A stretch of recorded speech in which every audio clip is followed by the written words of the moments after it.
Assalamualaikum warahmatullahi wabarakatuh. Apa kabar sobat-sobat semuanya? Oke, mari kita lanjutkan saja ceritanya. Bab 1037.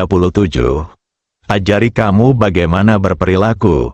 Berdiri di susunan teleportasi adalah seorang wanita, mengenakan jubah berwarna awan, dengan tangan di belakang punggung, dan dia memiliki aura tak kasat mata di sekelilingnya. Ye Guan mengenal wanita ini. Itu adalah An King Han yang dia temui ketika dia pergi ke rumah An.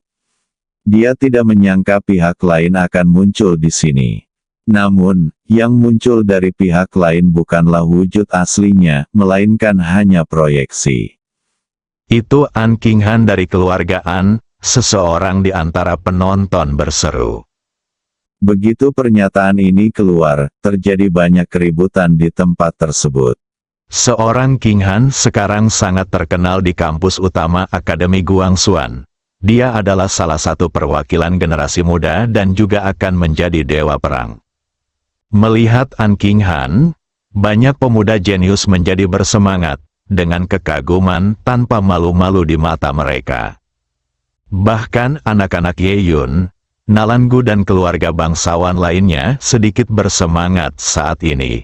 Meskipun mereka berasal dari klan Ye dan klan Nalan, mereka sama sekali tidak kompeten di depan An King Han, karena An King Han sekarang adalah kepala suku, murid Akademi Seni Bela Diri. Ketua, untuk para jenius setingkat ini, apalagi mereka, bahkan para jenius teratas di klan Ye dan klan Nalan tidak dapat dibandingkan dengan yang lain. Fang Yu, yang berada di samping Ye Guan, juga sedikit bersemangat. An King Han, kepala Akademi Seni Bela Diri, sosok setingkat ini benar-benar merupakan eksistensi legendaris baginya. Pada saat ini, sebuah suara tiba-tiba terdengar dari lapangan. Li. Mendengar ini, semua orang tampak serius, lalu membungkuk hormat kepada An King Han, dan berkata serempak, "Saya telah melihat kepalaan." Ye Guan tentu saja tidak memberi hormat. Dalam susunan teleportasi, An King Han sedikit mengangguk, mulai. Saat suara itu jatuh, aura dan paksaan tak terlihat tiba-tiba melonjak dari langit dan bumi. Dalam sekejap, ekspresi semua orang di lapangan tiba-tiba berubah. Dalam sekejap, puluhan orang di lapangan tertekan oleh momentum ini dan jatuh ke tanah. Tidak digunakan, satu demi satu, semakin banyak orang jatuh dan diteleportasi. Ye Guan sedikit terkejut karena dia menemukan aura seni bela diri An King Han akan memiliki jalannya sendiri. Bagus. Senyuman muncul di wajah Ye Guan. Gadis ini tumbuh begitu cepat. Seiring berjalannya waktu sedikit demi sedikit, momentum pencak silat mulai meningkat sedikit demi sedikit. Seiring dengan meningkatnya momentum pencak silat, semakin banyak orang yang terjatuh di lapangan. Kamu melihat sekeliling dan menemukan bahwa para jenius dan pemuda yang belum jatuh mulai mengalami kesulitan pada saat ini, termasuk Fang Yu di sampingnya. Namun hanya sepertiga dupa di depan platform batu yang dibakar. Masih harus bertahan. Pada saat ini, momentum pencak silat tiba-tiba meningkat lagi. Kali ini peningkatan kecepatannya agak cepat. Untuk sementara, banyak orang yang tidak bisa beradaptasi dan langsung turun, dan langsung diteleportasi. Di samping Ye Guan, Fang Yu memegang tangannya erat-erat, butiran keringat muncul di wajahnya, dan dia jelas mulai meronta. Tidak hanya Fang Yu, tetapi juga orang-orang kuat seperti Ye Yun dan Nalangu tidak jauh dari situ mulai mengalami kesulitan saat ini. Ye Guan tentu saja harus berpura-pura, karena dia menemukan seseorang mengintip di sekelilingnya. Perlahan-lahan, hanya tersisa kurang dari 200 orang di ladang, dan dupanya hampir habis terbakar. Namun ketika hanya tersisa sedikit, momentumnya tiba-tiba melonjak dengan liar. Bang! Dalam sekejap, lebih dari 100 orang turun tanpa peringatan apapun. tidak digunakan, lebih dari 100 orang diteleportasi secara langsung.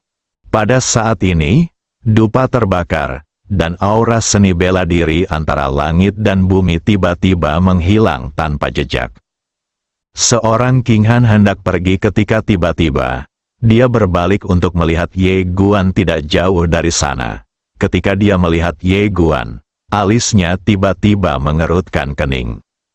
Ye Guan sedikit bingung, apa yang gadis ini ingin lakukan padanya. Dengan kekuatannya saat ini, mustahil gadis ini mengetahui siapa dirinya. Pada saat ini, An King Han menarik pandangannya dan langsung menghilang di tempat. Ye Guan bingung, tidak mungkin gadis itu menatapnya tanpa alasan. Pada saat ini, orang-orang di lapangan itu jatuh ke tanah. Melihat ini, Ye Guan ragu-ragu sejenak, lalu duduk. Di samping Ye Guan, Fang Yu menyeka keringat di wajahnya dan tersenyum pahit. Kekuatan kepalaan benar-benar menakutkan. Itu hanya bayangan. Jika tubuh asli ada di sini, saya tidak tahu betapa menakutkannya itu. Ye Guan tersenyum, itu memang sangat kuat. Fang Yu menoleh untuk melihat ke arah Ye Guan dan berkata dengan serius, "Saudara Yang, apakah kamu menyembunyikan kekuatanmu? Sejujurnya, aku tidak berharap kamu bisa bertahan begitu lama, karena kamu mengatakan kamu berbakat di negeri dongeng."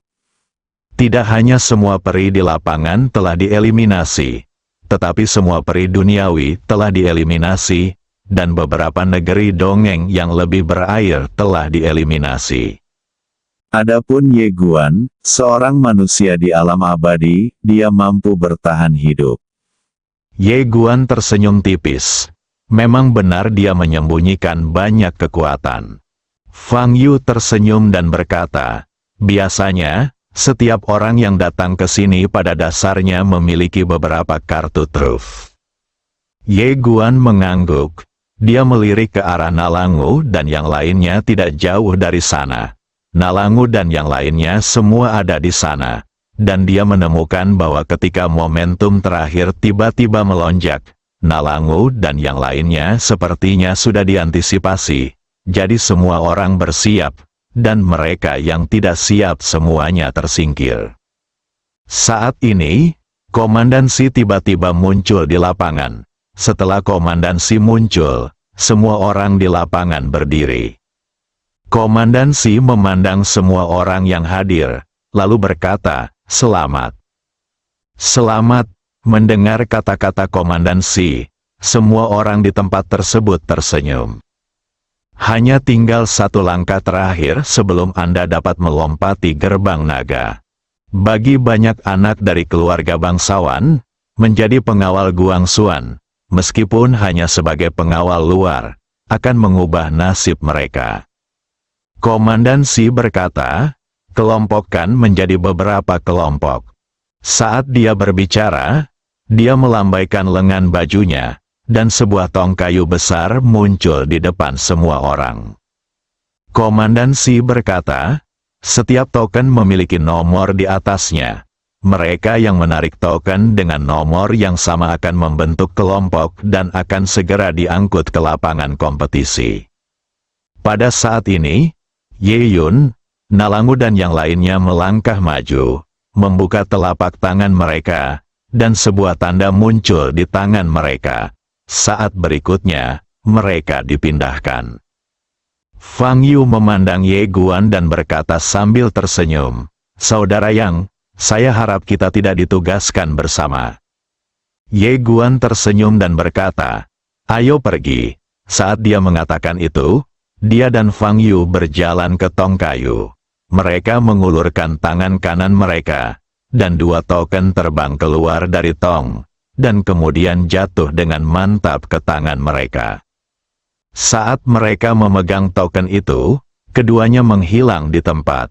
Dalam sekejap, Ye Guan muncul di panggung kompetisi, dan tidak jauh di depannya, berdiri seorang pemuda. Itu Nalangu. Ye Guan sedikit terkejut saat melihat itu adalah Nalangu. Nalangu melirik Ye Guan dan berkata sambil tersenyum, "Siapa namamu?" "Ye Guan Dao, Yang Guan." Nalangu mengangguk, "Tidak mudah untuk sampai ke sini. Bagaimana kalau kamu mengaku kalah atas inisiatifmu sendiri nanti dan aku akan memberimu perlakuan yang layak?" Ye Guan memandang Nalangu, "Saya ingin mencoba." Nalangu tertawa, "Bodoh, kamu memandangnya dan tidak berkata apa-apa." Nalangu melanjutkan, "Karena kamu tidak ingin menjadi orang yang baik, maka saya akan membantumu menjadi orang yang baik." Saat dia mengatakan itu, dia melihat ke kanan dan berkata, "Sudah waktunya untuk memulai." Segera, sebuah suara tiba-tiba terdengar, "Mulai." Saat suara itu jatuh, Nalangu tiba-tiba menghilang di tempat dan langsung meninju Ye Guan. Pukulan ini secara langsung menimbulkan suara ledakan di udara. Dalam hal ini, Ye Guan hanya berbalik ke samping dan dengan mudah menghindari pukulannya. Pukulannya meleset, dan Nalangu tertegun. Dia berbalik dan menggeseknya, tapi pukulannya masih meleset. Pada saat ini, Ye Guan sudah berdiri di tempat dia semula berdiri.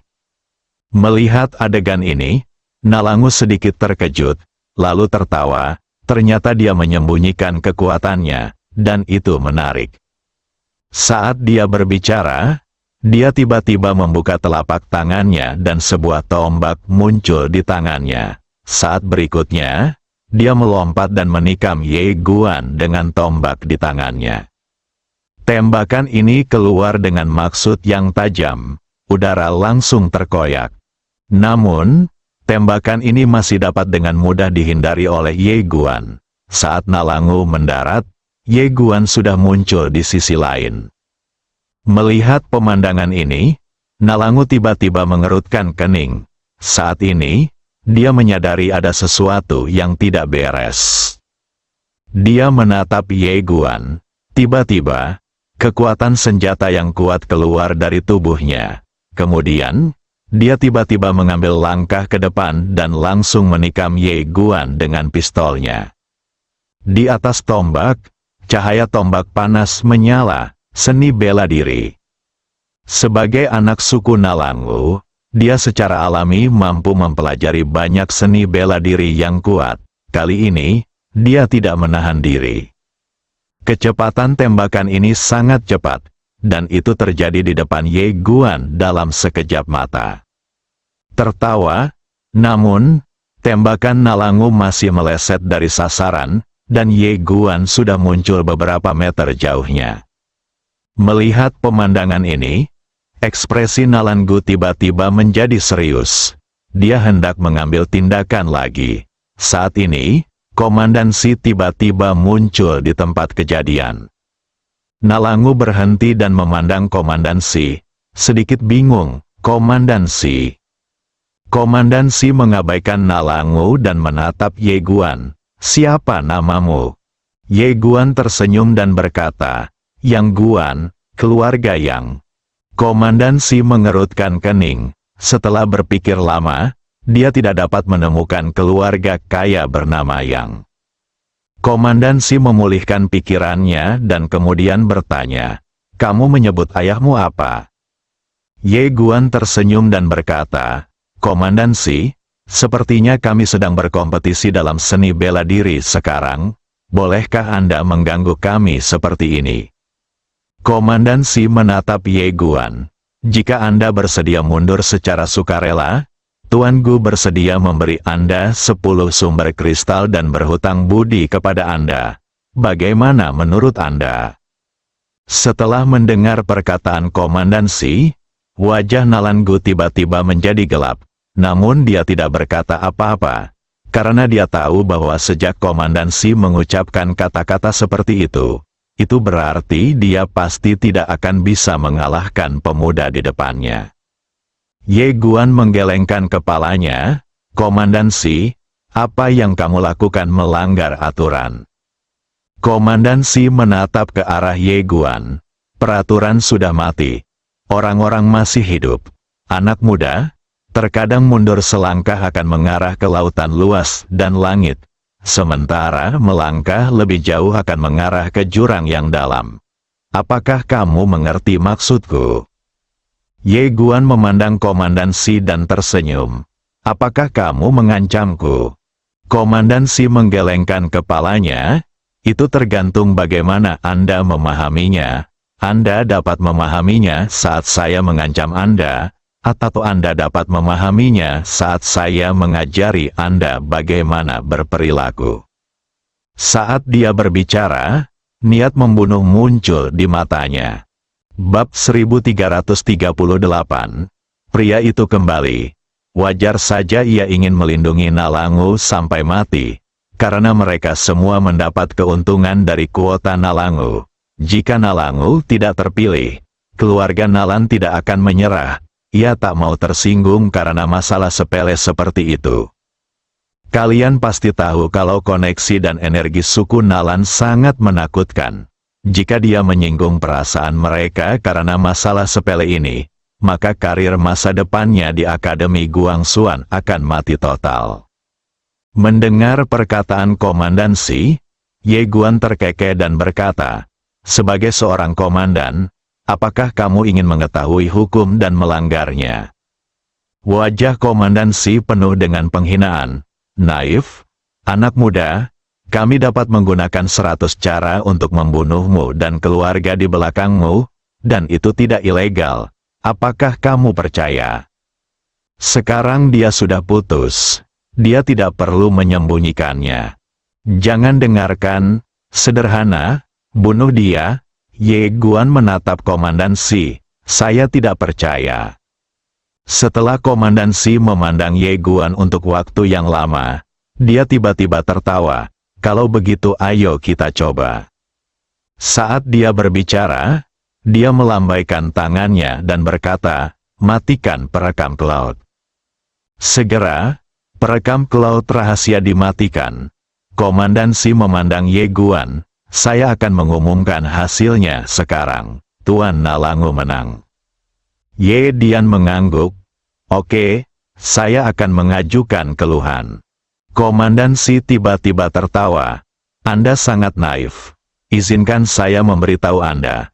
Semua departemen besar, termasuk penjaga penegak hukum, memiliki orang-orang kami. Apakah mereka mempercayai Anda? Seekor semut yang tidak dikenal. Atau apakah mereka mempercayai salah satu dari orang-orang kami sendiri? Selanjutnya, apakah kamu pikir kamu bisa keluar dari sini hidup-hidup? Kamu sepertinya lupa bahwa kematian diperbolehkan dalam kompetisi. Saat dia mengatakan itu, dia telah menghilang. Ketika dia muncul kembali, dia sudah berada di depan Ye Guan, dan kemudian meninju kepala Ye Guan. Gerakan membunuh. Dahulu ada beberapa orang yang tidak kooperatif, dan cara menghadapinya sederhana saja, yaitu membunuh secara langsung. Bagaimanapun, di sini, peraturan mengizinkan orang mati. Namun, pukulannya gagal karena Ye Guan sudah muncul beberapa meter jauhnya. Pukulannya gagal, dan Komandan Si mengerutkan kening dalam-dalam. Saat berikutnya, dia menginjak kaki kanannya dengan keras, dan berubah menjadi petir dan bergegas menuju Ye Guan. Pukulannya masih gagal, dan pada suatu saat Ye Guan muncul di belakangnya. Pada saat ini, ekspresi Komandan Si tiba-tiba menjadi serius, dan dia sedikit terkejut.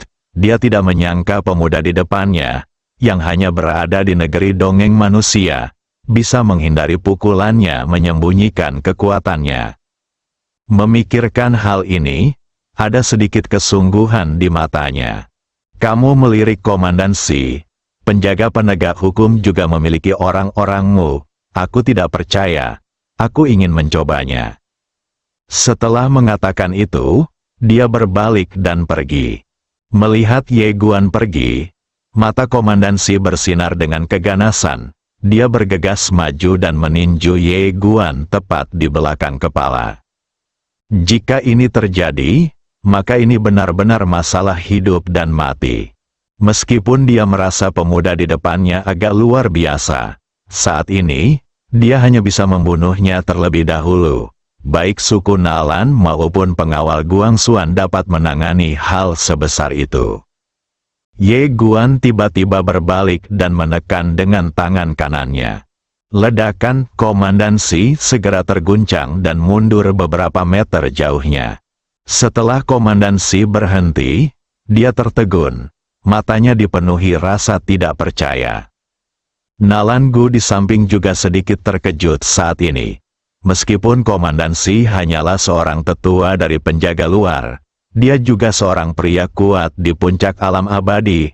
Apakah dia terbentur ke belakang? Seberapa besar kekuatan yang disembunyikan pemuda ini? Tapi Ye Guan mengabaikan mereka berdua dan berbalik untuk pergi. Setelah Ye Guan pergi, Komandan Si tiba-tiba berkata dengan suara galak, "Kemarilah." Beberapa siswa melanggar peraturan dan menyerang komandan.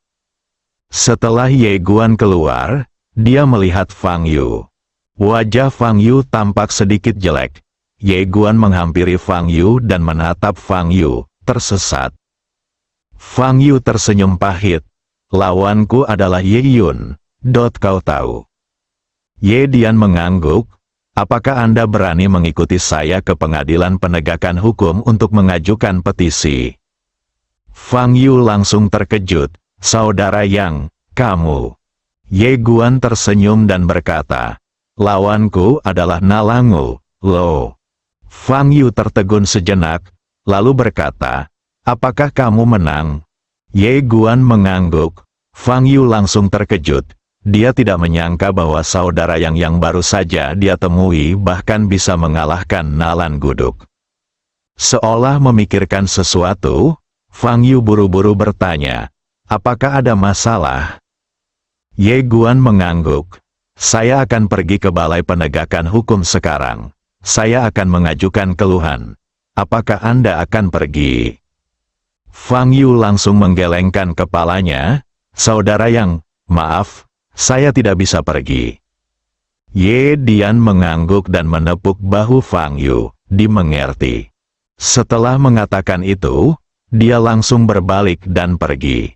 Hanya butuh satu kedipan mata, dan dia telah menghilang dari tempatnya berada. Melihat adegan ini, Fang Yu langsung kaget. Keterampilan macam apa ini? Pada saat ini, Komandan Si bergegas keluar dengan beberapa penjaga Guangxuan. Ketika dia melihat Ye Guan telah menghilang, dia tertegun. Saat berikutnya, dia melihat ke arah Fang Yu tidak jauh dari sana. Bagaimana dengan Yang Guan? Fang Yu menggelengkan kepalanya. "Saya tidak tahu."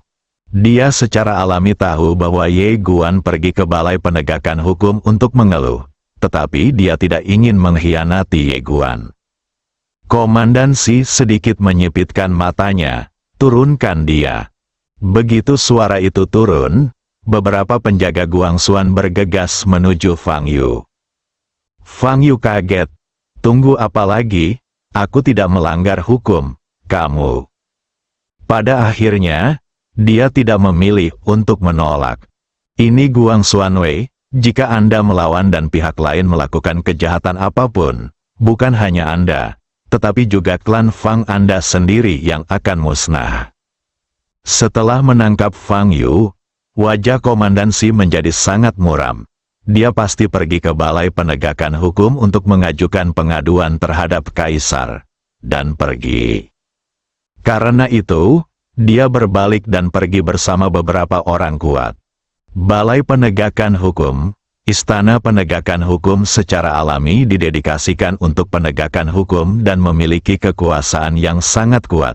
Ia memiliki kekuatan pengawasan dan penegakan hukum atas semua departemen utama. Segera, Ye Guan datang ke Aula Penegakan Hukum. Di sebelah Aula Penegakan Hukum, ada sebuah drum besar. Ini awalnya dibuat oleh orang dalam, dan diberi nama Drum Zaoswei. Jika Anda memiliki keluhan, Anda dapat menabuh genderang ini. Kamu melihat ke Aula Penegakan Hukum yang megah. Berjalan ke drum, mengambil palu drum dan memukulnya dengan keras. Bang! Suara drum yang besar tiba-tiba bergema dari tempat tersebut. Perilaku Ye Guan segera menarik perhatian yang tak terhitung jumlahnya. Pejalan kaki di jalan di kejauhan menoleh untuk melihat Ye Guan. Mata mereka penuh dengan keterkejutan. Pada saat ini, seorang lelaki tua berjubah hitam tiba-tiba keluar dari aula penegakan hukum. Pria tua itu melirik ke arah Ye Guan dan berkata, "Ikutlah denganku." Setelah mengatakan itu, dia berbalik dan pergi. Ye Guan mengikuti. Segera, Ye Guan mengikuti lelaki tua berjubah hitam ke aula samping. Pria tua berjubah hitam itu duduk di depan. Dia memandang Ye Guan dan melihat bahwa Ye Guan tidak membungkuk dan membungkuk. "Untuk apa kamu menuntut?" Ye Guan Dao, tuntut pemimpin Guangxuan Wei Shi karena melakukan praktik pilih kasih dan malpraktek. Laporkan ke Guangxuan Wei. Orang tua berjubah hitam itu tertegun, lalu berkata, "Apakah kamu yakin?" Ye Guan mengangguk. "Oke." Pria tua berjubah hitam itu menatap Ye Guan. "Tolong beritahu saya secara detail." Ye Dian mengangguk dan menceritakan apa yang terjadi. Setelah mendengar perkataan Ye Guan, wajah lelaki tua berjubah hitam itu tiba-tiba menjadi gelap. Ia tentu memahami liku-liku antara berbagai penjaga, karena hal yang sama berlaku untuk perekrutan penjaga penegak hukum di Balai Penegakan Hukum. Banyak tempat telah dipesan. Pria tua berjubah hitam itu menatap Ye Guan. Saat ini, dia sepertinya sedang melihat orang mati.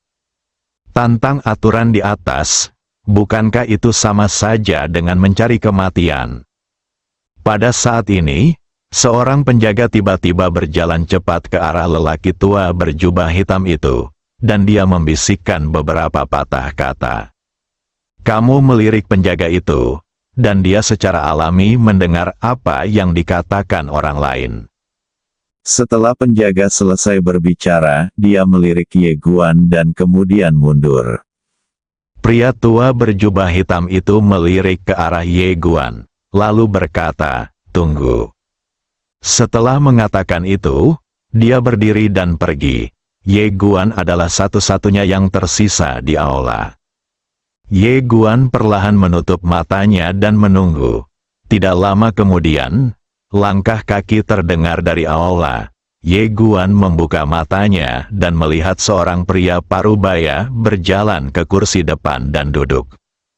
Orang yang datang tak lain adalah Komandan Si.